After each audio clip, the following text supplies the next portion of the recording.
201. If you throw away your life and you die at your own hand or that of hired murderers, whatever the reason for this may be, then truly that is inexcusable for you, since such actions are a breach of the law of life, which says that you shall not kill in degeneracy, robbing yourselves of life and therefore killing, murdering yourselves or having yourselves assassinated by hired killers, murderers, means killing in degeneracy and is a breach against all laws and recommendations of life which do not give motivation or teach in favor of death and ruin, but rather the maintenance of life, affirmation of life, and all its twists and turns, kinds/forms. 202. And if you should be slain or otherwise killed, murdered, because of the truth, then it is truly better to forgive those who are against you in this way and to follow their demand for silence and to keep the truth within yourselves, than to be separated from the truth. But be as certain, knowing that you are not commanded to have yourselves slain or otherwise killed, murdered, on behalf of the truth, because it is recommended to you that you shall decide yourselves what your foreordination destiny shall be. However, consider that being slain or otherwise being killed because of the truth is against the laws and recommendations of the creative creation, and it is consequently permitted to maintain a distance, not to disseminate the teaching of truth or teach it in any other way, outwardly from the adversaries of the truth, and only to care for the truth in your own inner world consciousness, and in your thoughts, so that you may be sure of your life. Truly, it is better to keep quiet about the truth than to be slain or otherwise killed, murdered, because of it, because it is certain that at a later time the truth can once again be disclosed when there is no longer any danger of losing one's life. Therefore you shall not allow yourselves to be slain or otherwise killed, murdered, because of the truth, but instead show yourselves amenable through silence, whilst however safeguarding your knowledge of the truth within yourselves and leading your existence in the sense of the truth, only to break your silence when you are out of danger. 203. For the sake of benevolence, humanity, and equitableness, fairness, and truth, be gentle to all those who are against you and against the teaching of truth. Because if you were to be harsh and hard to them, then they would curse you and insult you. Forgive all those who are against you and against the truth, and try to consult with them in trust, so that they may become better disposed towards you, and therefore it may be that you consult them in questions of administration of any particular thing, so that they become aware of your trust and carry the insight. And if they have decided in favor of you and for goodness, then place even more trust in them and you will win friendship with them. 204. If you are upstanding and fair and place trust in yourselves, then no one will prevail over you with non-right and inequity and fairness. But if you abandon your steadfastness and your being fair and you lose your trust, then no one can help you, and the unfair ones, irresponsible ones, and fraudulent ones will give out over you. 205.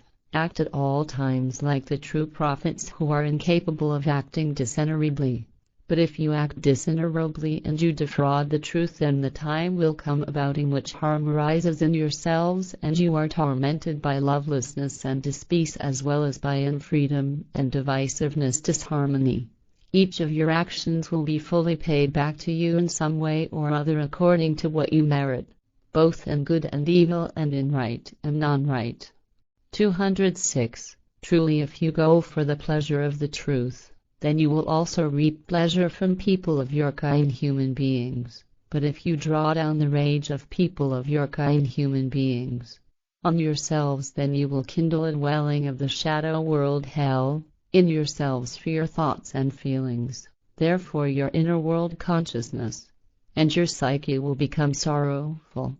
207. Truly, if you are knowing in the truth and its teaching, then as ones who are knowing in the truth you only have different levels with different sublevels in terms of according to the scope of knowledge, but you do not have any levels as people of your kind, human beings, because you are all equal.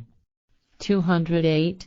As you are all equal as a people of your kind, human beings, so are also the prophets who are always people of your kind, human beings. even if their knowledge about the truth of the creative creation, and the teaching of truth, the teaching of spirit, the teaching of life exceeds your own knowledge many times over, and the true prophets always show their courage, as you shall also prove your courage in recognizing the truth, accepting it and speaking it aloud. Consider at all times only the brave ones, the fair ones, responsible ones, and the righteous ones, conscientious ones, speak the truth, whereas the faint-hearted ones, the unfair ones, irresponsible ones, and the non-righteous ones, conscienceless ones, remain far from the truth and do not have the attitude mentality to speak it aloud.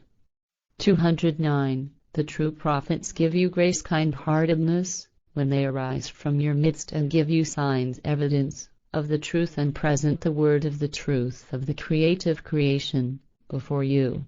Therefore you are recommended to cleanse your striving and to learn the teaching of truth, the teaching of spirit, the teaching of life from your true prophets, so that you may be free from the false teachings of false prophets and their gods and tin gods, as well as also from their priests and other servants of gods and servants of tin gods. 210. If a calamity strikes you in your inner world consciousness, as well as in your thoughts and feelings and in your psyche in a simple or double way, then consider that it comes from you yourselves, because you truly have the might in yourselves over all of your own things. 211. And to enable you to distinguish the pretenders, hypocrites, from the upstanding ones, fight with the words of truth against them and put them to the proof and test, so that you understand how to recognize their attitude mentality, because they only speak with their mouth, but not with knowledge of the truth, so they are going astray in their speaking. 212. And do not follow those who are pretending hypocritical, because they do not keep death away from themselves. Instead they kill themselves in chicken-heartedness, cowardice, when they are sick of life or when it is difficult for them and they do not want to bear the difficulty of existence. Truly, those who are sunk into chicken-heartedness, cowardice, are close to a life misery and untruthfulness, but they do not want to accept it. 213. If those who came before you, ancestors/forebears, had listened to the teaching of truth of the true prophets, then they would not have slain and killed, murdered one another, just as they would have kept death away from themselves and would not have laid a hand on their own life, committed suicide, because truly the teaching of the veritable true/genuine prophets teaches the empowerment for life and maintaining it, not however strangulation, nor slaying or spilling blood, committing murder of another kind, or the chicken-hearted cowardly flight into death at one's own hand, or that of an assassin. 214. And if people of your kind, human beings, amongst you are slain or otherwise killed, murdered, then the reprehensible villainous actions of the murderers shall be punished in the form that the woman is separated from the man, or the man is separated from the woman, excluded from society and from the other sex, and ostracized, separated/cast out/outlawed/banished for life or for another suitable period at a place of fulfillment of guidelines, secluded region or island, according to the severity of the bloody deed murder. And truly, it shall not be permitted for those who commit bloody deeds, murderers, to go unpunished. Rather it shall be that they are punished and taken to a place of fulfillment of guidelines, secluded regions or islands. Therefore it shall not be permitted either for the reprehensible villainous deeds of the murderers to be remedied and amends made for them by blood money, blood guilt, thereby escaping punishment and a place of fulfillment of guidelines, secluded regions or islands. However, it is also not permitted to pay back in kind and demand blood for blood, and therefore not to slay or throttle murderers either, just as they must not be hanged, stoned or killed, murdered by poison, neither shall they be decapitated nor killed, murdered in any other way, because such acts are the same as the bloody deed murder, and are based in revenge and in retribution, which are against the laws and recommendations of life and the creative creation.